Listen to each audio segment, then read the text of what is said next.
तो भाई लोग कैसे हो। आज मैं फिर आप लोग के लिए नागराज की स्टोरी लेके आया हूँ। ये काबुकी का खजाना का पार्ट 2 है, नागराज और थोड़ांगा। चलिए कहानी स्टार्ट करते हैं। सम्राट थोड़ांगा तंजानिया के जंगलों का बेताज बादशाह, जंगल का सबसे क्रूर व हिंसक जानवर कहते हैं उसे। हाथियों को तो वह यूं काटता है जैसे लोग भेड़ बकरियों को काटते हैं। थोड़ांगा को रोज एक हाथी का मांस खाने के लिए चाहिए, इसलिए थोड़ांगा की घाटी में कोई जीवित हाथी नहीं मिलता। थोड़ांगा ने एकाएक हाथी के मीट का वह टुकड़ा नोचना बंद किया। यह शायद संकेत था जीपा के लिए। ओह, सम्राट के दंगल का समय हो गया। जीपा ने पिंजरे का द्वार खोल दिया। थोड़ांगा गेंडों वाले जंगल में प्रवेश कर गया और इंसानी गेंडे दो गेंडों के सामने खड़ा था। तुम में से पहले कौन मरेगा? अपने महादुश्मन को सामने देखते ही दोनों गेंडे क्रोध से बिफरे थोड़ांगा पर झपटे। ओह, दोनों एक साथ ही आ रहे हैं, आओ आओ। धप धप। दूसरे गेंडे को भी दूसरे गेंडे को भी सींग से पकड़कर उठा लिया थोड़ांगा ने। अब तुझे तेरे यार के पास भेजूंगा गेंडे। भड़ाक।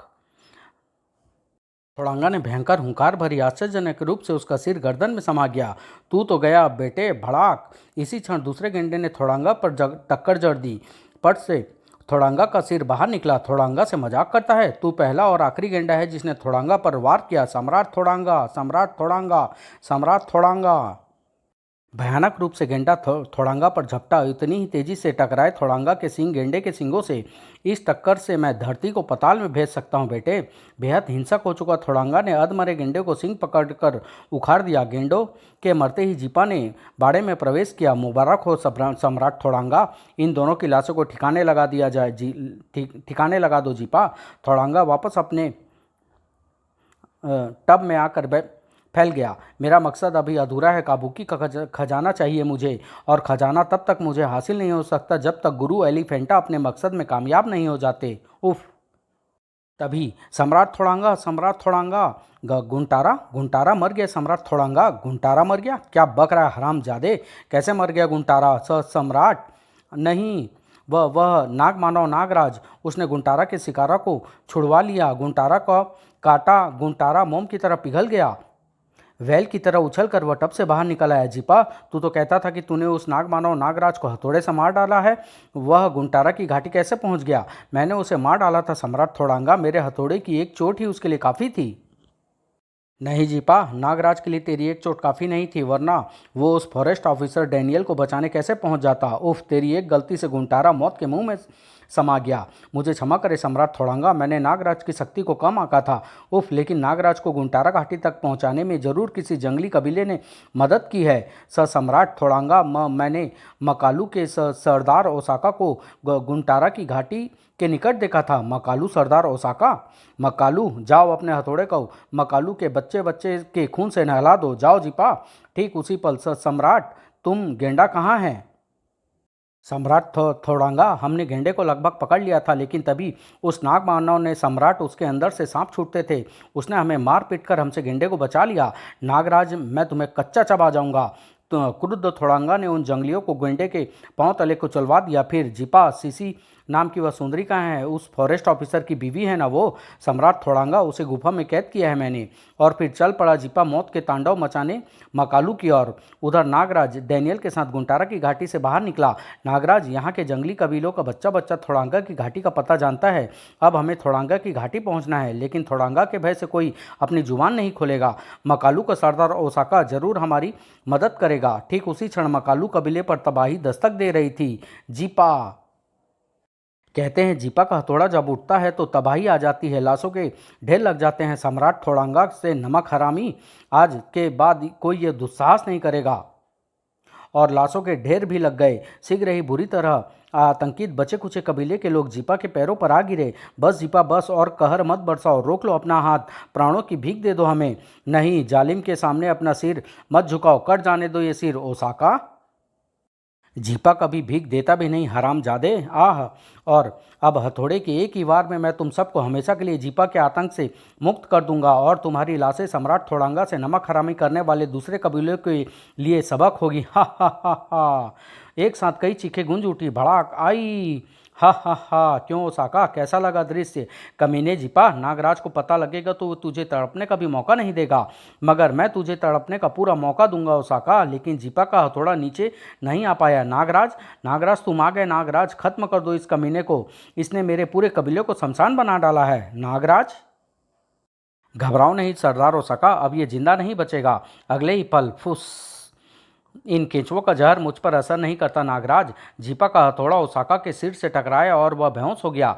जीपा अपना हथौड़ा उठाने के लिए झुका ही था कि ठाक, अगला बार करने का मौका नहीं मिला उसे। नागराज अपने भगवान को याद कर ले। नागराज की आंखों के आगे अंधेरा छाने लगा। ओह, इसने मुझे ऐसे दांव में जकड़ लिया है कि 10 फीट के इस राक्षस के शरीर में मैं अपने दांत भी नहीं गड़ा सकता। तभी अरे, यह हमला किसने किया? कौन है मेरा मददगार? भड़ाक।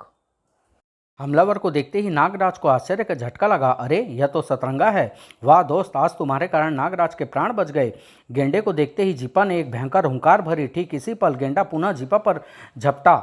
जीपा ने गेंडा को सिंग से पकड़ लिया। तू भी सम्राट थोड़ांगा से नमक हरामी पर उतर आया हरामजादे। तभी आह ठाक, यह करामत थी काली की। हथौड़े की चोट से उछल कर गेंडे पर गिरा। गेंडे ने उसे सींगों पर रख कर उछाल दिया। काली ने सूंड में जकड़ा हथौड़ा एक बार फिर घुमाया। शाबाश काली। हथौड़े की चोट से जीपा उछला तो गेंडे की सींग उसकी पीठ में जा घुसी। आह नहीं। इसी पर नागराज के हाथ से निकलकर जीपा की गर्दन को कस लिया। नागरस्सी ने, जीपा तू जानवर कहलाने के लायक भी नहीं। देख जानवर कितने मददगार साबित होते हैं। इस बार जीपा नीचे गिरा तो फिर उठ न सका। काली, सतरंगे दोस्तों, आज तुमने अपने दोस्ती का फर्ज खूब निभाया। नागराज तुम्हें हमेशा याद रखेगा। नागराज, ओसाका शायद बेहोश हो गया है। नागराज व डैनियल ने ओसाका को नीचे उतारा। काली सूंड से पानी भर लाया और वाह काली, जल्दी ही ओसाका को होश आ गया। आह, क्या जीपा मर गया? हाँ सरदार ओसाका हाँ सरदार ओसाका, वह पड़ी इस कमीने हत्यारे की लाश। थोड़ांगा का भी यही हश्र होना है ओसाका, लेकिन यह तब होगा जब तुम हमें थोड़ांगे की घाटी ले जाओ। हाँ हाँ, अपनी जान की परवाह नहीं मुझे, मैं तुम्हें वहाँ जरूर लेके जाऊँगा नागराज। उधर थोड़ांगा की घाटी में थोड़ांगा उस समय उछल पड़ा। जीवित काबू की, थोड़ांगा की घाटी में जीवित काबू की। सम्राट थोड़ांगा, हमने इस हाथी को घाटी में घुसते ही पकड़ने की भरपूर चेष्टा की, लेकिन इस पर हमारी जोर जबरदस्ती का कोई असर नहीं हुआ। क्या? एकाएक ही वैल की तरह उछलकर वह टब से बाहर निकल आया। ओह, इसका मतलब ये काबुकी गुरु एलिफेंटा ने वो काबुकी ढूंढ लिया। इसी क्षण आंखों के चौकाचौंध कर देने वाला तीव्र प्रकाश फैल गया और प्रकट हुआ एक अक्ष। वत्स थोड़ांगा, गुरु एलिफेंटा, प्रणाम गुरुदेव। हम अपने मकसद में कामयाब हो गए हैं वत्स थोड़ांगा। कई महीनों की तपस्या के बाद हमने इस काबुकी को ढूंढ लिया है। लेकिन अब तुम देर मत करो वत्स थोड़ांगा, ये काबुकी कुछ ही दिनों का मेहमान है। मृत्यु पूर्व ये काबुकी तुम्हें वहां ले जाएगा जहां केवल हाथी ही पहुंच सकते हैं, केवल हाथी। थोड़ांगा भयानक ढंग से अट्टहास कर उठा। गुरु एलिफेंटा, अपने मकसद में कामयाब हो गए। वो हाथी ढूंढकर मुझ तक पहुंचा दिए जो मरने वाला है। हा हा हा। हाथी पर चढ़ बैठा थोड़ांगा। तभी सम्राट थोड़ांगा, जीपा जीपा, क्या हुआ जीपा को? कहाँ है वो? सम्राट थोड़ांगा, जीपा की लाश वहाँ मकालू कबीले में? नहीं, मैंने वहाँ सरदार ओसाका के साथ नागराज को देखा है सम्राट थोड़ांगा। नागराज? ओह, जीपा को भी मार डाला उस हरामखोर ने। ओसाका को लेकर वह थोड़ांगा की घाटी आए, उससे पूर्व ही मुझे यहाँ से कुछ कर जाना चाहिए। सुनो, चारों तरफ फैल जाओ, वे कमीने इसी तरफ आएंगे। घाटी में कदम रखते ही भून डालो उन्हें। फिर आह, छोड़ दो मुझे कमीने, तुम मेरे साथ चलोगी सीसी? छोड़ कमीने। आह, अगर उन्होंने मेरा रास्ता रोकने की चेष्टा की तो इसकी जान लेने की धमकी उनके कदमों में भेड़िया डाल देगी। बड़ी मुश्किल से हाथ लगा है ये काबुकी। मैं यह सुनहरा मौका लड़ाई झगड़े में नहीं गंवा सकता। उफ, इसकी गेंडे जैसी खाल पर मेरे मुक्के का कोई असर ही नहीं हो रहा। इधर नागराज डैनियल व ओसाका के साथ काली पर सवार थोड़ांगे की घाटी के निकट आ पहुंचा। नागराज, इस हाथी की शक्ल की भारी चट्टान के पीछे से रास्ता जाता है थोड़ांगा की घाटी को। ओ, हम थोड़ांगा के एरिया में हैं। डैनियल, सावधान रहना तुम भी। ओसाका, लेकिन तभी वे चट्टान से कुछ ही दूर थे कि खतरा। हुर्र टुंग टुर्र। उफ, बचो सरदार डैनियल। दोबारा फायरिंग का मौका नागराज ने उन्हें नहीं दिया।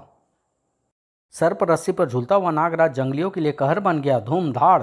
फिर नागराज ओसाका जीवित नहीं बचा। ओह, नागराज काली पर सवार घाटी में प्रवेश कर गया। तुम्हारा बलिदान व्यर्थ नहीं जाएगा ओसाका।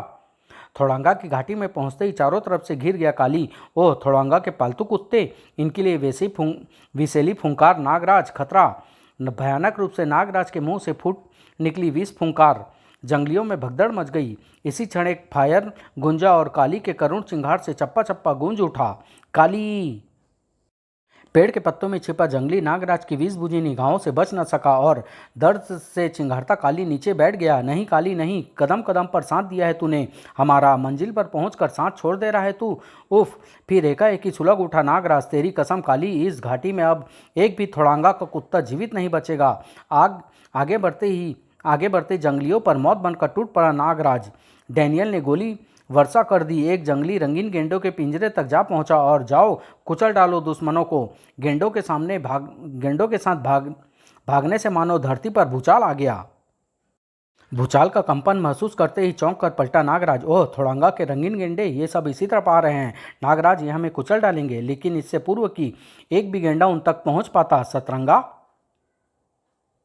और गुर्राकर न जाने क्या कहा सतरंगे ने कि सभी गेंडे नागराज के आगे नतमस्तक हो गए। उफ! ऐसा चमत्कार डैनियल ने पहले कभी नहीं देखा। सतरंगे ने दोबारा हमारी मदद की है डैनियल। फिर कुछ मिनट की तलाशी के बाद बचे कुचे ही लोग मिल सके। इनमें सीसी तो कहीं नहीं है नागराज। अभी अभी पता लग जाएगा। नागराज, हमें छोड़ दो, हम थोड़ांगा के साथ काम करने पर मजबूर थे, वरना वह हम पर जुल्म करता। ठीक है, पहले यह बताओ कि थोड़ांगा कहाँ है।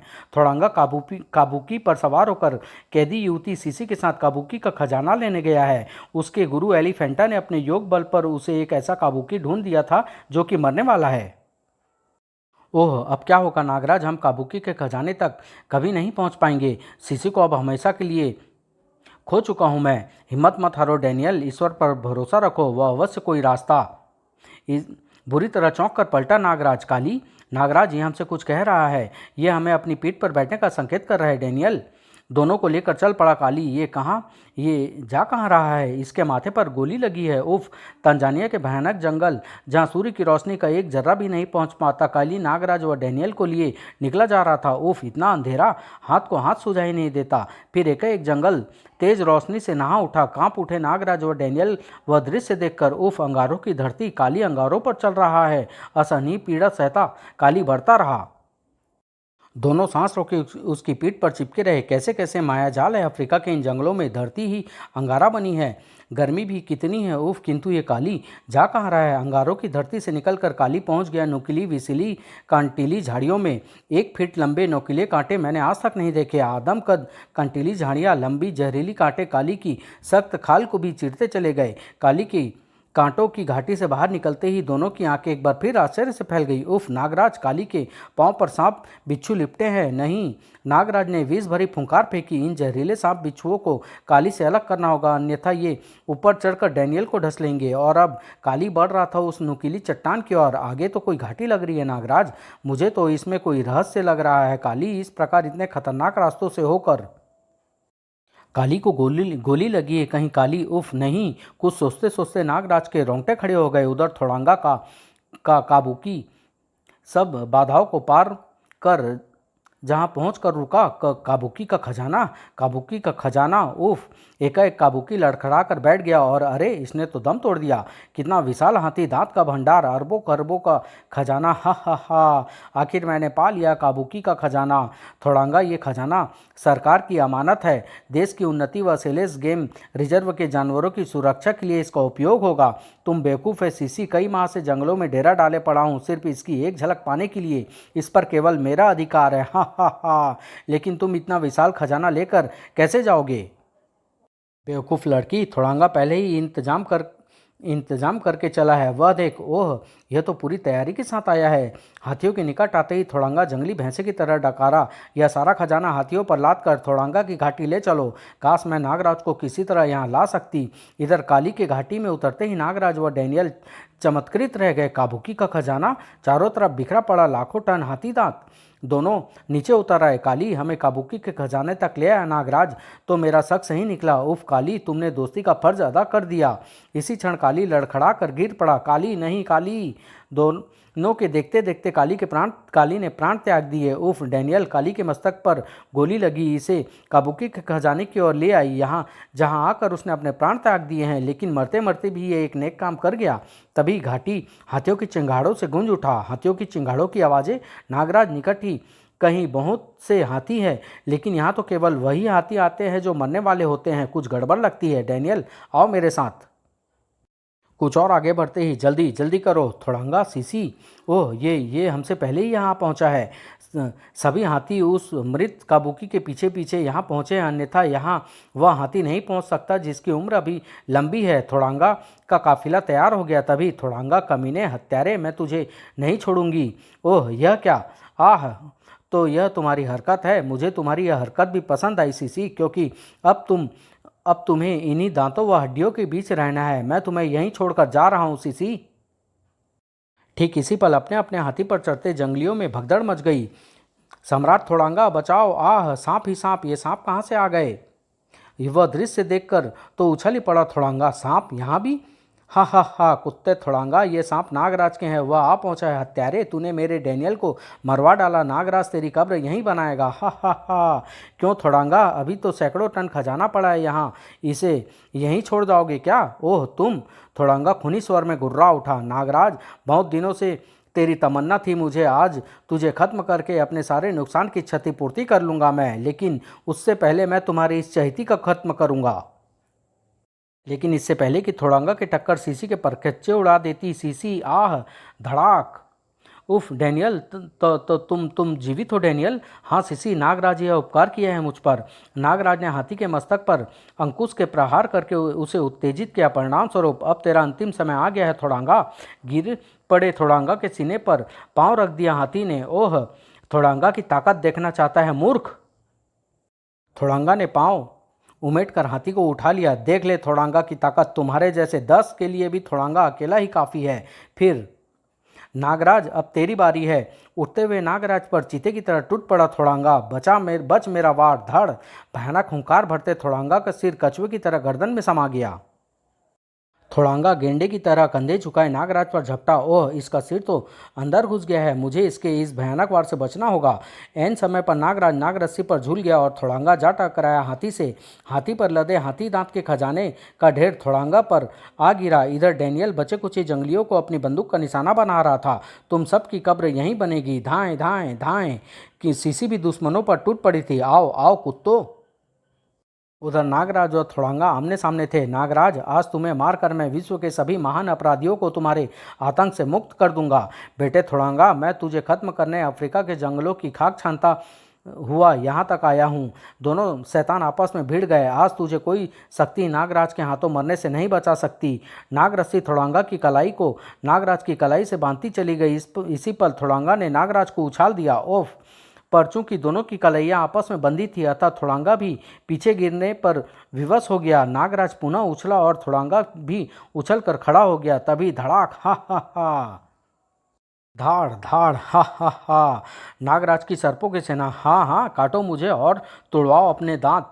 ओह, इसकी खाल को सांप काट पाने में असमर्थ होकर वापस लौट रहे हैं। नागराज बचो, मैं इस हथगोले से इसकी कमर तोड़ दूंगा। डैनियल ने हथगोला थोड़ांगा पर उछाल दिया। बड़ाम! अगले ही पल, ओह, डैनियल की युक्ति काम कर गई। हथगोले से इसकी गेंडे की खाल जैसा कवच टूटकर गिर पड़ा है। अगले ही पल नागराज हवा में उछला और फिर उफ, मेरा रक्षा कवच टूटकर बिखर गया है। मैं इस घाटी को तबाह कर दूंगा, कोई नहीं बचेगा।